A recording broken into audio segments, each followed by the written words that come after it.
O assunto agora no Agricultura BR é carne bovina. Nós vamos trazer em destaque agora como é que vem as operações de mercado, como é que tem que ser comportado a relação de compra e venda entre produtores rurais, entre indústrias, as plantas frigoríficas pelo país. Se já começamos a ter um consumo maior desses estoques de carne bovina que estavam aí nas plantas frigoríficas principalmente, além de informações relevantes em torno das exportações ou possibilidades de exportações aqui do Brasil. Para falar a respeito deste assunto, eu converso com Douglas Coelho, analista da Radar Investimentos, participa conosco aqui no Agricultura BR. Douglas, sempre um prazer conversar contigo e eu vou começar perguntando a você em torno de como que vem a relação de mercado neste momento, principalmente oferta de animais e a procura, né? Nós sabemos que nós tínhamos uma escala muito bem fechada pela indústria frigorífica, mas por outro lado, fevereiro entrava já com uma expectativa de, por conta de carnaval, volta às aulas e salários na conta de um consumo maior de carne bovina. Como é que está esse equilíbrio no momento? Boa tarde, seja bem-vindo. Muito boa tarde, Fabiano. Muito boa tarde a todos os amigos do Agricultura BR que nos assistem.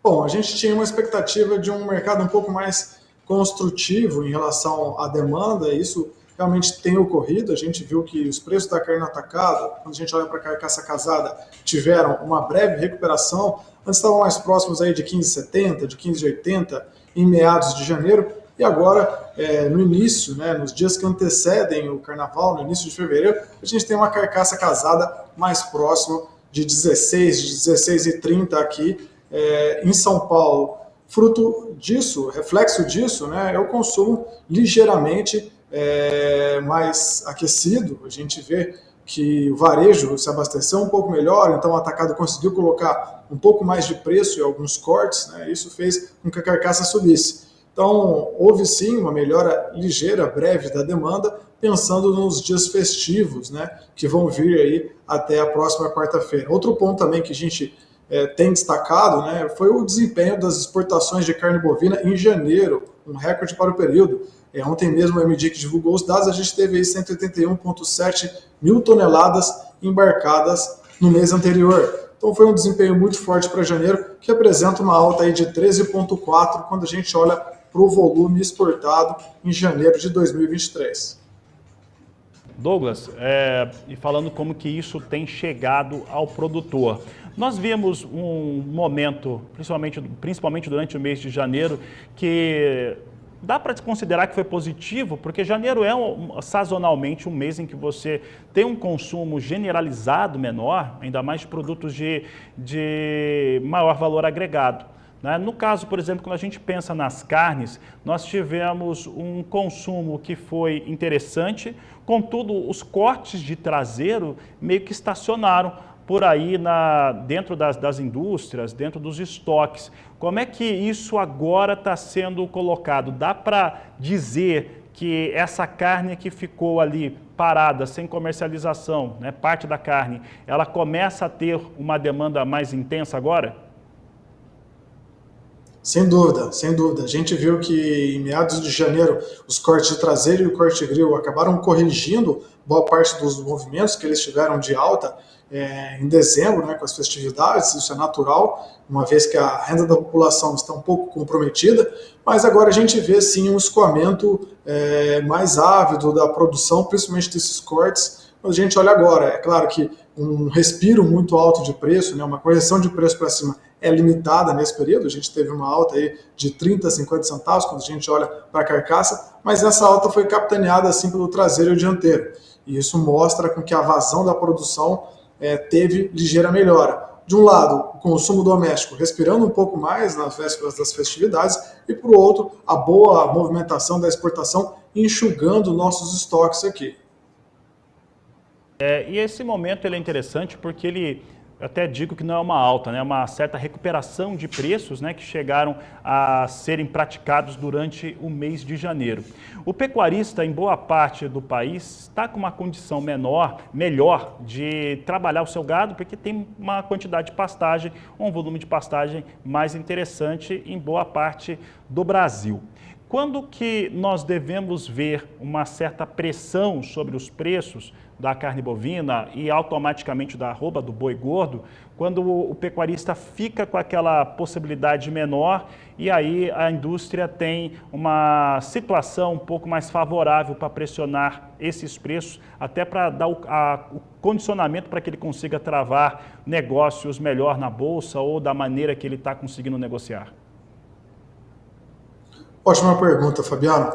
E o começo de 2024 tem sido bem interessante, né? Não só para a pecuária, mas também para a agricultura. Me peguei escutando você falando sobre os levantamentos de safra, antes da gente entrar aqui, e até um dos próprios dirigentes, um dos próprios nomes da Conab, comentou que essa safra está sendo muito complexa, né? Porque eles estão com dificuldade de quantificar a área e a quebra de safra.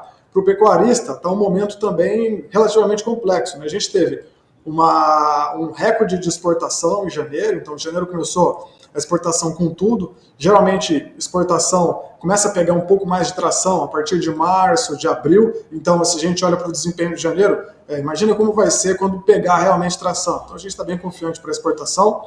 Em janeiro a gente não teve uma pressão exacerbada, uma pressão exagerada de preços com a saída de animais terminados de safra, né?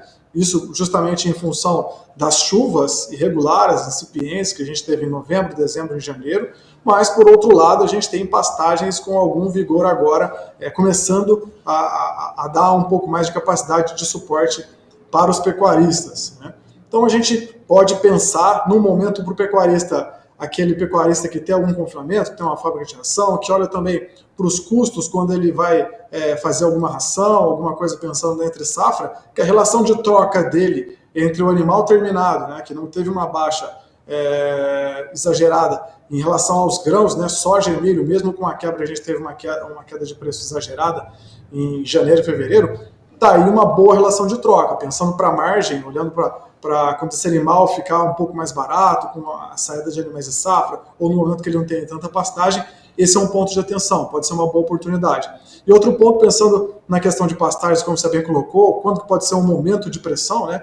No momento a gente está tendo um sentimento, quando a gente conversa com pecuaristas, confinadores, indústrias, um sentimento relativamente positivo, porque janeiro não foi tão pesado assim para preço do boi gordo, a gente tem um consumo agora que está querendo respirar um pouco mais, a gente teve uma surpresa positiva aí de reabilitação, novas habilitações para a Rússia, tem uma boa expectativa em relação à China, é um grande comprador, então o momento agora pelo menos está um pouco mais calmo do que o normal, né? A gente não está tendo uma pressão exagerada de preço como a gente teria nos primeiros meses de uma safra do boi, mas isso também levanta outro alerta, um alerta de que esse animal de pasto, a gente está num final de ciclo de baixa, né? A gente pode falar que a gente já virou para um ciclo de alta, então esse animal de pasto deve sair. E quando é que deve sair e pressionar um pouco mais? Com essas chuvas um pouco mais tardias, com essa capacidade de suporte de pastagem do pecuarista agora, essa saída de animais de safra pode ficar um pouco mais concentrada nos últimos meses de pastagens, final de maio, início de maio, então talvez nesse momento o pecuarista que tem algum abate ou que tem algum animal para sair pode ficar um pouco mais cauteloso e pensar um pouco mais em proteger suas margens nesse sentido, uma vez que os 2 primeiros meses do ano houve sim uma saída de animais de pasto, mas que não foi suficiente para pressionar a arroba como pressionava nos anos anteriores. O Douglas, o pessoal até colocou ali o tema em relação à Rússia, nós tivemos essa confirmação. Na verdade, nos últimos 15, 18 dias, nós tivemos algumas notícias interessantes. Então, eu vou listar na ordem inversa cronológica. A informação mais recente é que a Rússia habilitou indústrias de frigoríficas, tanto para abate bovinos quanto também de frangos e subprodutos, reabilitou algumas que estavam suspensas também, o que é um fator muito interessante para nós aqui no Brasil. Pegando uma informação um pouco mais anterior e do Departamento de Agricultura norte-americano mesmo, que apontou os Estados Unidos com um estoque de bovinos baixo, né? Esse estoque de bovinos deles está no mais baixo desde a década de 50, desde 1951 ou 52, se eu não estou enganado. São 87 milhões e 200 mil cabeças, se eu estiver enganado, você me corrige. Mas que abre uma grande possibilidade não só de fornecimento de um volume maior de carnes para os norte-americanos, mas também para esses clientes, e são clientes muito especiais. No caso, como Japão e Coreia do Sul, exatamente no momento em que o Brasil começa a ter mais áreas livres de febre aftosa sem vacinação. Então, eu gostaria que você comentasse isso também. A outra é em relação à China, a Argentina que deve entrar ali num período agora, deve já estar nesse período de conter mais as fêmeas, e a China compra fêmeas e fêmeas mais zeradas da Argentina, carne de fêmeas mais zeradas. Gostaria que você falasse um pouco a respeito disso, onde que o Brasil pode se encaixar e, de repente, ter um desempenho ainda melhor em relação ao embarque de carnes. Perfeito, ótima pergunta, né? Para a gente falar de exportação, a gente tem que dar um passo para trás, né? Talvez seja um mercado no qual os números, né, e o desempenho seja até mais longo.